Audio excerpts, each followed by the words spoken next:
Hello, সুপ্রিয় দর্শক মণ্ডলী, আসসালামু আলাইকুম। আজকে আপনাদের মাঝে আমি যে একটি ভিডিও নিয়ে এসেছি সেটা হচ্ছে মেহেরপুর জেলার গাংনী থানার অন্তর্গত সাহেবনগর একটি গ্রাম। এই গ্রামটি আজকে আপনাদেরকে ঘুরিয়ে দেখানোর চেষ্টা করব। সাহেবনগর এই গ্রামটি তামসের তীরে অবস্থিত এবং পাশেই বয়ে গেছে একটি সুন্দর বিল, যে বিল আমাদের সবসময় মনোমুগ্ধকর করে এবং আমাদের সবসময় মুগ্ধ করে আর কি।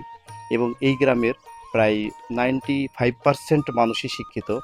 তবে মজার বিষয় হচ্ছে আর্থিকভাবে সাহেবনগর গ্রামের মানুষ সবাই খুবই সচ্ছল এবং কৃষি প্রধান যদিও আমাদের দেশ, তারপরেও এখানে 50% মানুষ চাকরিজীবী এবং অন্যান্য পেশায় নিয়োজিত।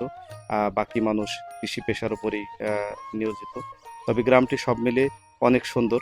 আমরা যে রাস্তাটি এখন দেখতেছি এই রাস্তা দিয়ে জীবনের অনেক স্মৃতি, অনেক কথা, এবং দেখতে দেখতে চলে আসলাম আমরা সাহেবনগর মাধ্যমিক বিদ্যালয়। এই স্কুল থেকে অনেক মানুষের পড়াশোনা শেষ করে আজ কর্মজীবনে তারা নিজেকে আলোকিত করছে এবং সেই সাথে গ্রামেরও অনেক উন্নতি সাধন করছে। সবার প্রতি রইল শুভকামনা এবং ভালোবাসা। যে যেখানে ভিডিওটি দেখেন, আশা করি ভিডিওটি শেয়ার করে মানুষের মাধ্যমে পৌঁছে দেবেন।